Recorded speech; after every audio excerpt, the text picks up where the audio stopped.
अगर आपके घर में वोल्टेज कम भी आ रहे हैं, अक्सर कम वोल्टेज आते हैं 200 से कम वोल्ट, जैसे 150, 120, 130, तब भी आपकी मोटर वगैरह, फ्रिज वगैरह, आपकी बहुत सी घर की लाइटें वगैरह या बहुत सी कीमती चीज़ें एलसीडी वगैरह, वो खराब होने का खतरा होता है। बिजली ज़्यादा आए तब भी मसला आता है, और बिजली कम आए, वोल्टेज कम आए तब भी मसला आता है। वोल्टेज अप एंड डाउन जब होते हैं आजकल, क्योंकि लोड शेडिंग बहुत ज़्यादा हो रही है, तो उस सूरत में जो है ना, ये रिले बहुत फ़ायदेमंद है। अभी हमने कंप्लेन की है तो उनके एसी में करंट आया 440। मैं आप लोगों को दिखाता हूँ, उसका सर्किट जल गया था। ये देखें, ये सर्किट उसका, उसमें इसमें आग लगी है पूरे। ये देखिए सर्किट का क्या हालात है, ठीक है। ये सारा सर्किट ये जल गया है। ये वो सिर्फ क्या है, वोल्टेज ज़्यादा है पीछे थे, उन्होंने एसी चलाया हुआ भी नहीं था, एसी भी बंद पड़ा था, सिर्फ उसका बटन होता है एसी का। एसी के बटन होने से उन्हें नहीं पता चला कि क्या हुआ है।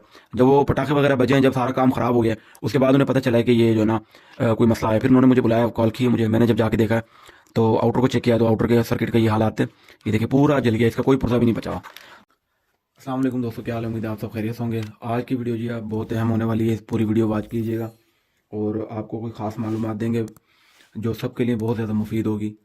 तो चलते अपनी वीडियो की तरफ बगैर टाइम ज़ाया किए। तो जी सबसे पहले आप लोगों को ये बताऊं, अक्सर लोगों के घर में इस तरह के ब्रेकर लगे होते होंगे। अक्सर 63 एम्पेयर भी होते हैं, 32 एम्पेयर भी होते हैं। तो इनका काम ये होता है कि ये अमूमन मेन स्विच के तौर पे काम करते हैं। शॉर्ट सर्किट पे ये 100 में से तकरीबन 30% ये ट्रिप करते हैं। ये मेन स्विच के तौर पे काम करते हैं, यानी कि आप इसको खुद हाथ से ऑफ करेंगे तो ये ऑफ होंगे। अमूमन जो है ना बहुत कम होता है ऐसा कि ये शॉर्ट सर्किट पर ट्रिप करें। शॉर्ट सर्किट पर ट्रिप करने के लिए इस तरह के सिंगल ब्रेकर लगाए जाते हैं। ये सिंगल ब्रेकर जो होते हैं ये शॉर्ट सर्किट पर ट्रिप करते हैं। कोई भी मसला होगा, मेरे पे ये पुराना ब्रेकर पड़ा था, मैं आप लोगों को दिखाने के लिए सिर्फ ये उठा लाया हूँ। तो ये शॉर्ट सर्किट पे सिंगल ब्रेकर काम करते हैं और ये एज ए मैन स्विच काम करता है, ठीक है। इनके साथ एक ब्रेकर लगता है जिसको अर्थ लीकेज ब्रेकर कहते हैं, और ये बहुत कम लोगों के घरों में लगा होता है, ठीक है। इस तरीके का ब्रेकर सब लोगों के घरों में लगा होना ज़रूरी है। ये देखिए कुछ इस तरह नज़र आता है ये, ठीक है। तो ये मेरे पे पड़ा हुआ था पुराना, वीडियो बनाने के लिए मैं ले आया हूँ। तो ये ब्रेकर इंतहाई ज़रूरी है। इसका फ़ायदा ये है कि ये ब्रेकर, घर में कोई चीज़ आपकी शार्ट हो, अक्सर पानी वाली मोटर शार्ट हो जाती है, या फिर आपका कोई पंखा शार्ट हो जाता है, या आपकी कोई वायरिंग शार्ट हो जाती है, तो ये फौरी तौर पर ट्रिप कर जाएगा। क्योंकि इसका मैकेनिज्म इस तरह होता है कि यहाँ से ऊपर से इसकी हमेशा मैन लगती है।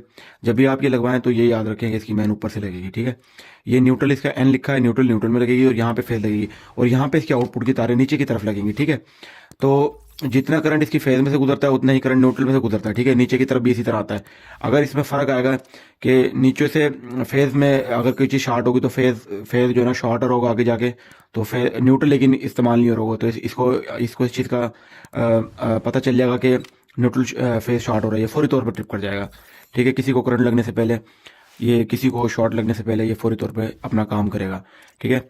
इसका मैकेनिज्म कुछ इस तरह होता है। और दूसरे नंबर पर अगर खुदा न खास्ता किसी को शॉर्ट लग जाता है, हाथ पे करंट वगैरह लगता है, तो ये उस सूरत में भी ये फौरी तौर पे ट्रिप करेगा। तो ये इंतहाई ज़रूरी है। जिन लोगों ने अपने घरों में अगले इलेक्ट्रिक गीज़र आजकल हर बंदे ने लगाए हुए हैं, सर्दियाँ हैं, आजकल लोग ज़्यादा से ज़्यादा इस्तेमाल करते हैं इलेक्ट्रिक गीज़र, तो उसके साथ ये लगाना बहुत ज़रूरी है। गीज़र जब भी आप लगवाएं, इसके बगैर आप गीज़र बिल्कुल भी ना लगवाएं, क्योंकि इसके बगैर गीज़र लगवाना बहुत बहुत बड़ा रिस्क है। क्योंकि जब भी खुदा न खास्ता उसका एलिमेंट अंदर ख़राब होगा, क्योंकि वो पानी के अंदर डूबा हुआ होता है। एलिमेंट किस तरह का होता है ये भी मैं आप लोगों को दिखाता हूँ कि देखें, एलिमेंट कुछ इस तरीके से होता है। तो ये जब भी शार्ट होगा तो ये फौरी तौर पे ट्रिप कर जाएगा। अगर ये नहीं लगा होगा तो करंट, वो जिधर जिधर आपकी पानी की पाइपलाइनें जा रही होंगी, सब जगह पे आपके वो करंट फ्लो करेगा। तो इसलिए ये इंतहाई ज़रूरी है। ये काफ़ी चीज़ों पे काम करता है। अक्सर लोगों के फ्रिज शॉर्ट होते हैं, अक्सर लोगों के एयर कूलर शॉर्ट हो जाते हैं, किसी के सर्दियों में गीज़र शॉर्ट हो जाते हैं, ठीक है। इस्त्री शॉर्ट हो जाती है, वायरिंग में कोई करंट आता है। तो अक्सर इस तरह होता है, बारिशें भी होती है ना, बारिशों में भी वायरिंग के अंदर की पानी चला जाए तब भी ये ब्रेकर ट्रिप हो जाता है फौरी तौर पर, ठीक है।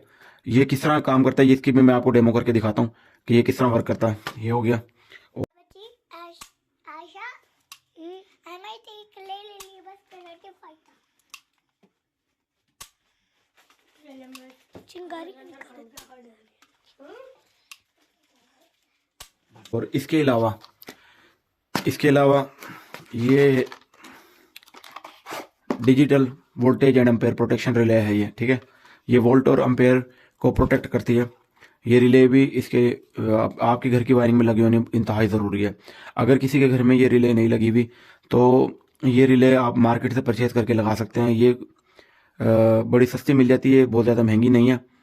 अच्छी कंपनी की, किसी भी कंपनी की आप लगा सकते हैं। जो 2-3 कंपनियां सर फहरिस्त हैं, उनमें एक टॉमसन आती है और शिनाइडर आती है, शिनाइडर, टॉमसन और जो है ना एक कंपनी और है,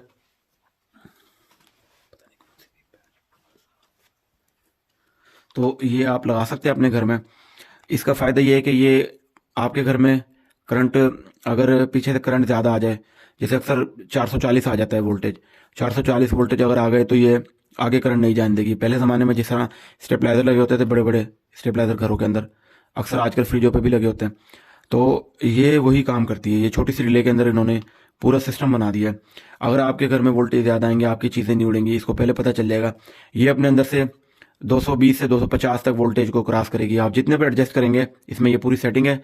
तो ये ऑन ऑफ का बटन है, ये इसका सेट का, ये अप डाउन का बटन है, ठीक है। बाकी इसका मेन्यू होता है।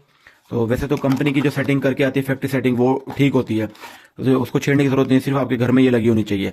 तो लेकिन अगर फिर भी आप अपने हिसाब से कोई सेटिंग करना चाहते हैं तो ये इसका मेन्यू है, इसमें पूरी सेटिंग इन्होंने दी होती है, ठीक है। आप इसके हिसाब से भी सेटिंग कर सकते हैं, ठीक है। ये देखिए सारी इन्होंने इसके बारे में मालूमात दी हुई है। तो अगर आपके घर में वोल्टेज कम भी आ रहे हैं, अक्सर कम वोल्टेज आए थे 200 से कम वोल्ट, जैसे 150, 120, 130, तब भी आपकी मोटर वगैरह, फ्रिज वगैरह, आपकी बहुत सी घर की लाइटें वगैरह या बहुत सी कीमती चीज़ें एलसीडी वगैरह, वो ख़राब होने का खतरा होता है। बिजली ज़्यादा आए तब भी मसला आता है, और बिजली कम आए, वोल्टेज कम आए तब भी मसला आता है। वोल्टेज अप एंड डाउन जब होते हैं आजकल, क्योंकि लोड शेडिंग बहुत ज़्यादा हो रही है, तो उस सूरत में जो है ना ये रिले बहुत फ़ायदेमंद है। अभी हमने कंप्लेन की है तो उनके एसी में करंट आया 440। मैं आप लोगों को दिखाता हूँ, इसका सर्किट जल गया था। ये देखें, ये सर्किट उसका, उसमें इसमें आग लगी है पूरे। ये देखें सर्किट का क्या हालात है, ठीक है। ये सारा सर्किट ये जल गया है। ये वो सिर्फ क्या है, वोल्टेज ज़्यादा आए पीछे से, उन्होंने एसी चलाया हुआ भी नहीं था, एसी भी बंद पड़ा था, सिर्फ उसका बटन होता है एसी का। एसी के बटन होने से उन्हें नहीं पता चला कि क्या हुआ है। जब वो पटाखे वगैरह बजे हैं, जब सारा काम ख़राब हो गया, उसके बाद उन्हें पता चला है कि ये जो है ना कोई मसला है। फिर उन्होंने मुझे बुलाया, कॉल की मुझे, मैंने जब जाके देखा तो आउटर को चेक किया तो आउटर के सर्किट का ये हालात थे। ये देखिए पूरा जल गया, इसका कोई पुर्जा भी नहीं बचा हुआ।